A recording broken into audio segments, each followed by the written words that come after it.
1. Perkenalkan, nama saya Rahmawati Viatika dari kelas 22B, NIM 21F20495. Di sini saya akan menjelaskan tentang ruang lingkup tunanetra dan faktor penyebab terjadinya anak tunanetra, prenatal, natal, dan postnatal.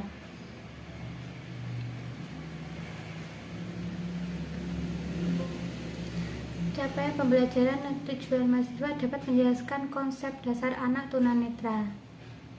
Pertama, indikator ruang lingkup anak tunanetra menurut pendapat ahli. 2.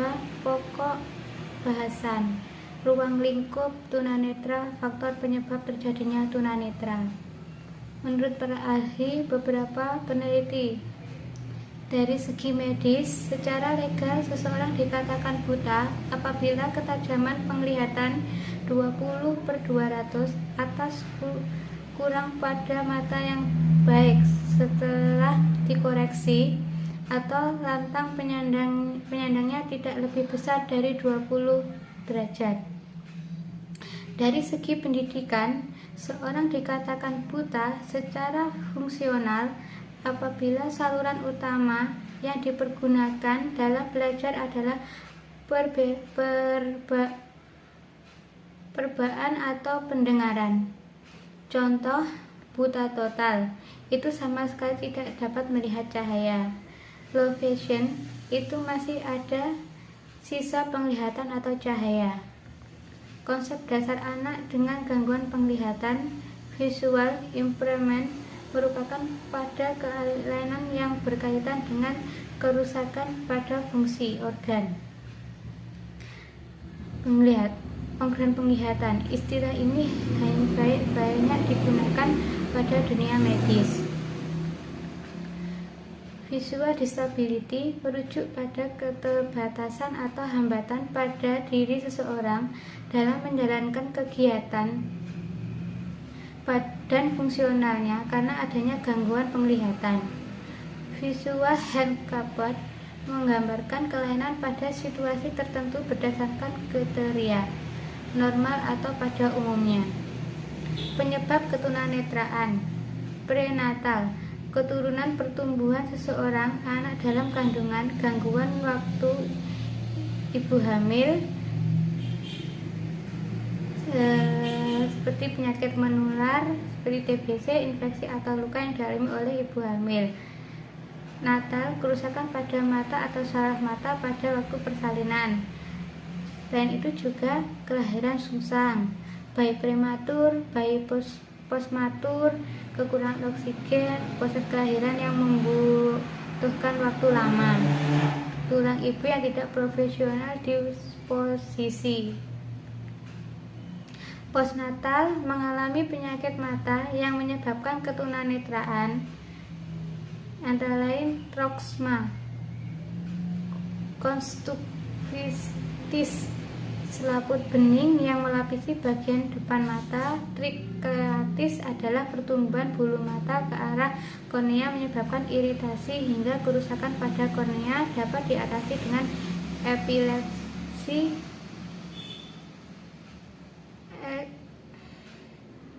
ektosis, koyoterapi, laser tremoblasion.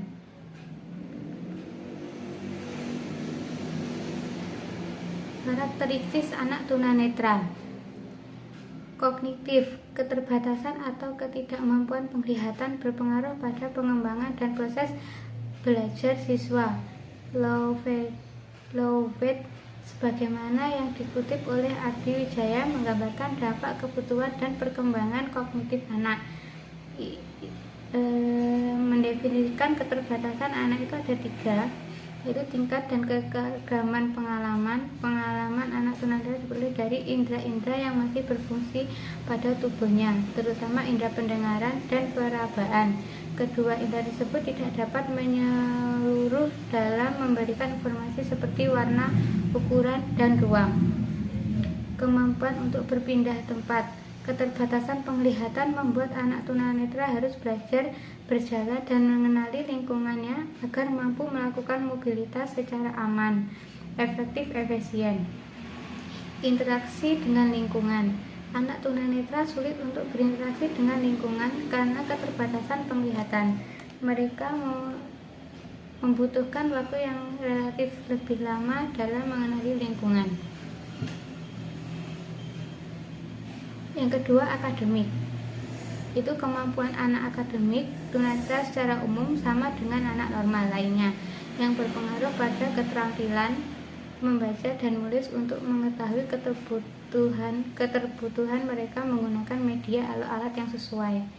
Anak dengan ketunanetraan total dapat membaca dan menulis dengan huruf braille, sedangkan anak low vision menggunakan huruf cetak dengan ukuran yang besar. Ketiga adalah fisik. Keadaan fisik anak tunanetra yang sangat mencolok yaitu kelainan pada organ mata. Terdapat beberapa gejala tunanetra yaitu mata juling, sering berkedip, menyipatkan mata, kelopak mata merah, dan gerakan mata yang tidak beraturan. Yang keempat adalah hilangnya kemampuan penglihatan tidak memberi pengaruh besar pada keadaan motorik anak hanya membutuhkan belajar dan waktu yang sedikit lebih lama untuk melakukan mobilitas. Kelima adalah perilaku. Secara tidak langsung, kondisi anak tunanetra menimbulkan masalah perilaku sehariannya. Wujud perilaku tersebut dapat berubah menggosok mata secara berlebihan, menutup atau melindungi mata sebelah miring kepala atau mencorong kepala ke depan. Kelima, pribadi dan sosial. Mereka sulit dalam mengamati dan menirukan perilaku sosial dengan benar. Mereka membutuhkan latihan dan pengembangan persahabatan dengan sekitar, menjaga kontak mata atau orientasi wajah. Sementara karakteristik sosial yang umum terlihat pada anak tunanetra yaitu hambatan kepribadian seperti curiga, mudah tersinggung, dan tergantung yang besar pada orang sekelilingnya. Media pembelajaran anak tunanetra. Pertama adalah huruf braille. Digunakan untuk keperluan membaca dan menulis bagi anak tunanetra. Kelasnya menjelaskan bahwa huruf braille merupakan kumpulan titik-titik timbul yang disusun untuk menggantikan huruf biasa untuk para penyandang tunanetra sebelum ditemukan huruf braille. Anak-anak tunanetra belajar menggunakan huruf braille yang dibuat timbul, namun hal ini kurang efektif dan efisien.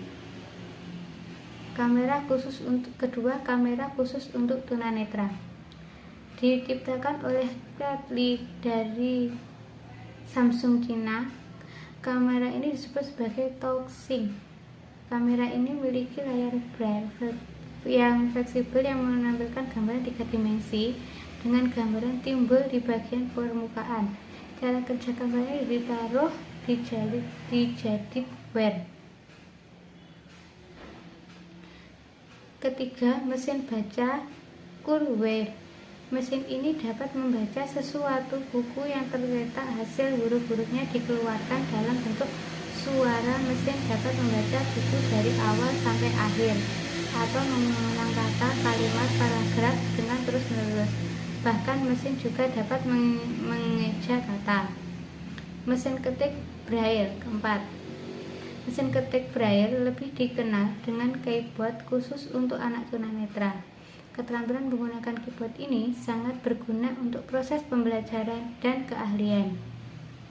Kelima, papan hitung dan sempoa. Untuk mengajar anak tunanetra berhitung, biasanya menggunakan papan hitung khusus atau sempoa. Butir-butir pada sempoa mempermudah indera anak untuk belajar matematika.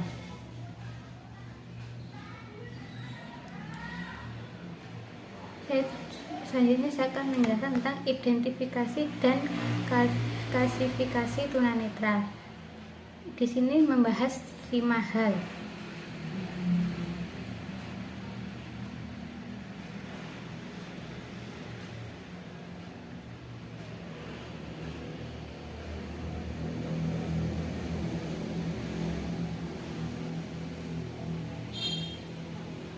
Yaitu pertama, definisi, kedua identifikasi, ketiga kriteria, keempat karakteristik, kelima klasifikasi. Definisi adalah batasan suatu fakta, objek, konsep, dan keadaan berdasarkan waktu dan tempat suatu kejadian. Identifikasi adalah menentukan atau menetapkan identifikasi seseorang tersebut. Kriteria adalah ukuran yang menjadi dasar penilaian atau penetapan sesuatu. 4. Karakteristik adalah nilai-nilai yang berkembang secara teratur sehingga tingkah laku tersebut menjadi lebih konsisten dan mudah diperhatikan. Kelima, klasifikasi adalah proses pengelompokan benda berdasarkan ciri-ciri persamaan atau perbedaan. Definisi tunanetra. Jadi, tunanetra adalah kerugian yang disebabkan oleh terganggunya organ mata. Jadi berdasarkan dari bahasa Jawa, tuna yaitu rugi, netra dari bahasa Jawa yaitu artinya mata. Menurut KBBI, tunanetra yaitu rusak matanya atau luka matanya dan tidak memiliki mata atau buta atau kurang penglihatan.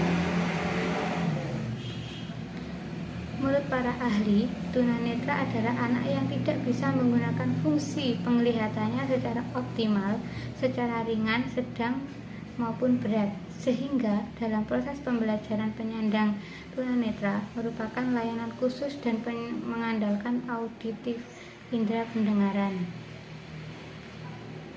Identifikasi dilihat berdasarkan anatomis, fisiologis. Anatomi mata rusak sehingga terganggunya fungsi penglihatan itu dibagi dua, yaitu medis dan estetik optometris. Medis adalah ketunanetraan yang dikaitkan dengan penyakit atau anatomi fungsinya sehingga perlu pengobatan karena perlu koreksi dari dokter. Kalau etoristopemis atau EO, ketunanetraan karena mata mengalami kerusakan sehingga terlihat jelek sehingga perlu diberi alat bantu visual. Klasifikasi ketunanetraan menjadi 5, yaitu kelompok dengan penglihatan agak normal tapi membutuhkan koreksi lensa atau alat bantu membaca. Kelompok dengan ketajaman penglihatan kurang atau sedang yang memerlukan pencahayaan sehingga memerlukan pencahayaan yang cukup dan alat bantu membaca. Ketiga, kelompok yang memiliki penglihatan pusat rendah dan memiliki ketidakmampuan memperoleh pengalaman akibat memiliki kerusakan penglihatan lantang, pandang, atau sedang. Kelompok yang memiliki fungsi penglihatan buruk, untung pandang rendah, dan perlu bantuan membaca. Kelima, kelompok yang termasuk buta total. Kriteria tunanetra dibagi menjadi 4 bagian. Pertama, kemampuan melihat, kemampuan persepsi cahaya, kemampuan melihat ketajaman penglihatan. Keempat, saat terjadinya ketunanetraan. Kemampuan penglihatan juga dibagi menjadi 2, yaitu buta total atau buta penuh. Kedua, memiliki sisa penglihatan. Buta total itu sama sekali tidak bisa melihat atau gelap, entah itu terang atau gelap. Kalau masih ada sisa penglihatan atau low vision, itu bisa melihat terang atau gelap, masih ada sedikit sisa penglihatannya.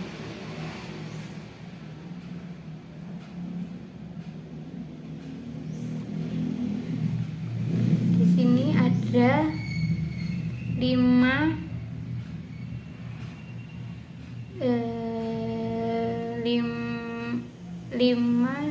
yang low vision, memiliki sisa penglihatan ada 5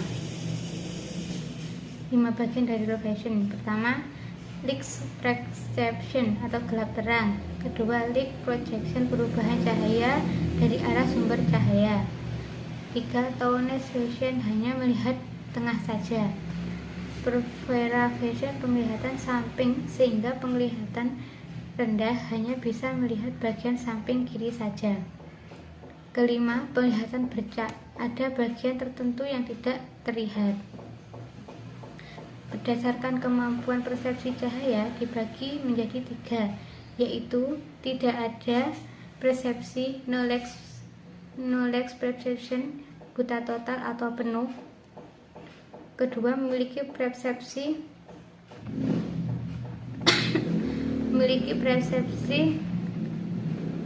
cahaya atau masih bisa melihat bentuk tapi tidak bisa membedakan laki-laki atau itu perempuan. Ketiga, mampu memproyeksi cahaya. Mereka mengetahui dan mampu menunjuk arah dan mampu melihat jari.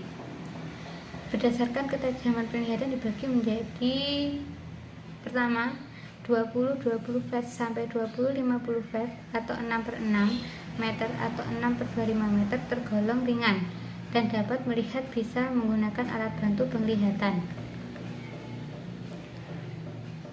Pendidikan disabilitas netra itu penyebab terjadinya disabilitas netra secara medis. Penyakit gaya hidup. Pertama, masa prenatal, postnatal, dan perinatal.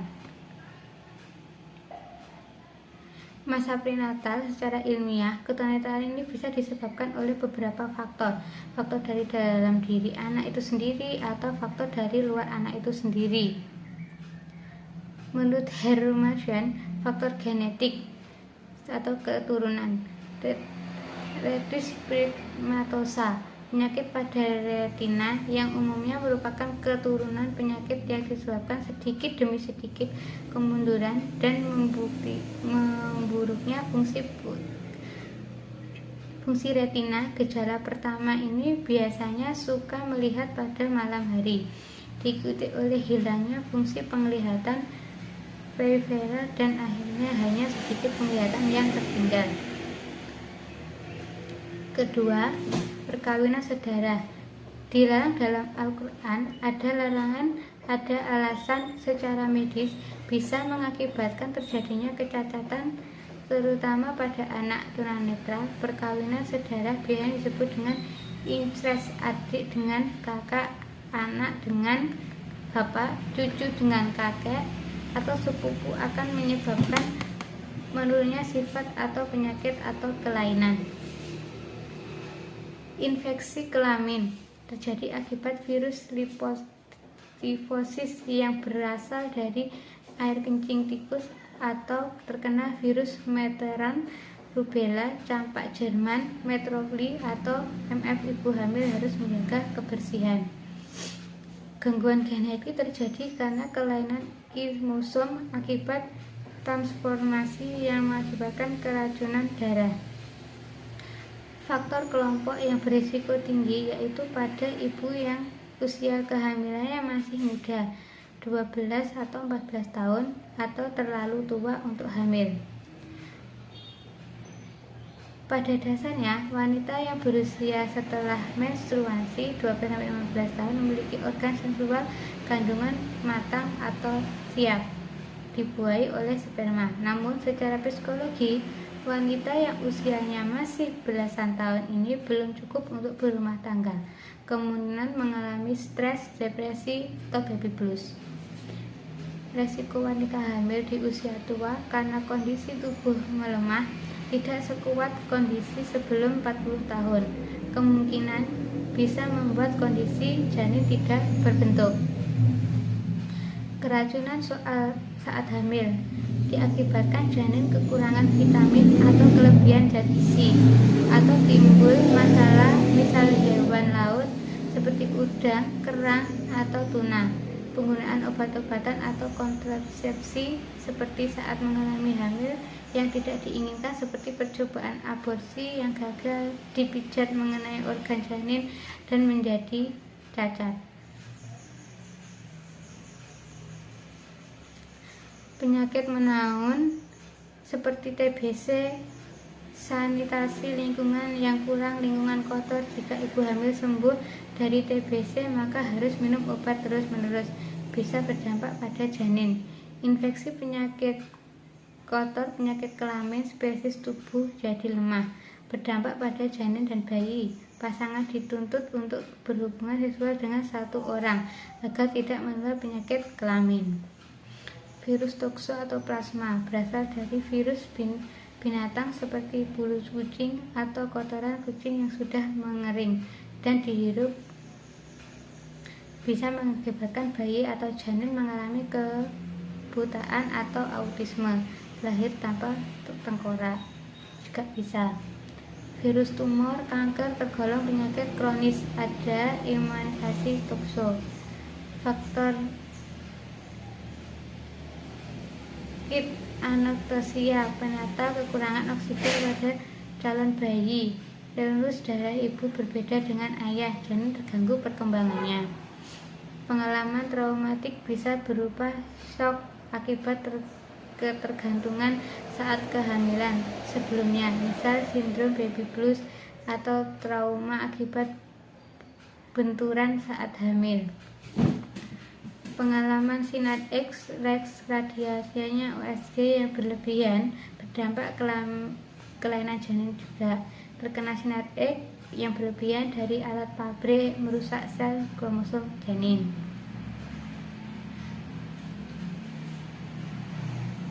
Kehamilan saat prenatal, kelahiran yang sulit, pertolongan yang salah, dokter aborsi malpraktek bisa berakibat pada bayi yang dilahirkan kelahirannya tidak spontan. Lahir prematur, kurang dari 9 bulan, itu bisa.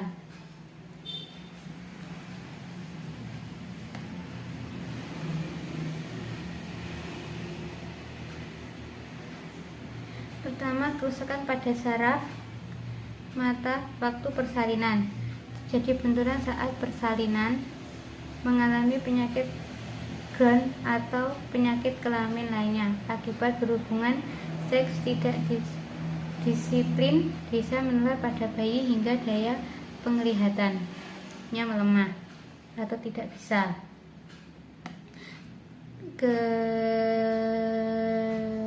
Kedua, infeksi atau luka akibat terkena rubella atau cacar air, bisa merusak mata, telinga, jantung, dan susunan sistem saraf pusat pada janin tidak berkembang. Kelainan yang sungsang kaki dulu baru kepala bisa mengakibatkan kecacatan. Kalau sekarang bayi sungsang disesar, bisa menyebabkan kematian jika ibu memaksa kelahiran normal pada bayi sungsang tersebut. Bayi prematur 6-8 bulan mengakibatkan kecacatan indikator berbeda. Tekanan darah, tekanan udara bisa menyebabkan daya penglihatan bayi berkurang. Tumbuhnya kurang sempurna, terutama pada otak. Bisa kekurangan oksigen, dilahirkan dengan alat bantu juga bisa membahayakan. Bayi prematur terlalu lama dalam kandungan 10 bulan atau lebih biasanya terjadi karena cairan ketuban pecah. Akhirnya berdampak pada bayi cacat atau minum bayi.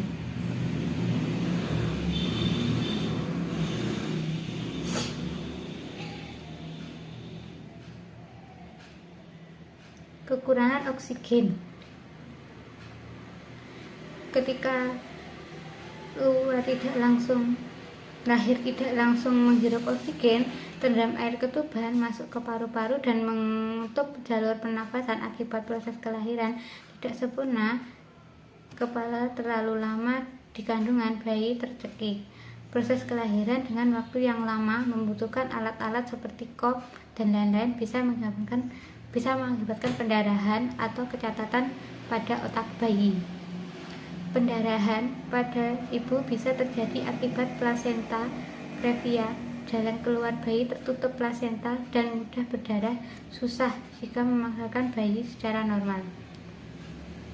Pendarahan bisa disebabkan menderita penyakit sifilis, jenis HIV dan AIDS. Tulang ibu tidak profesional dapat merekan kepada bayi saat proses kelahiran. Masa postnatal setelah anak kelahiran. Anak dalam masa perkembangan sampai 18 tahun karena kecelakaan, kerasuran, tumor otak.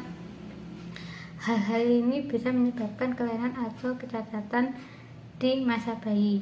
Penyakit infeksi bakteri dari TBC, virus, meningitis, hepatitis, diabetes, dan lain-lain seperti darah tinggi menyebabkan kejang-kejang atau step, radang telinga atau otitis media saat kelainan. Itu bayi terkena air tuba masuk ke telinga, itu juga bisa menyebabkan tuli. Lalu radang telinga, malaria, tropismia menjadi bayi.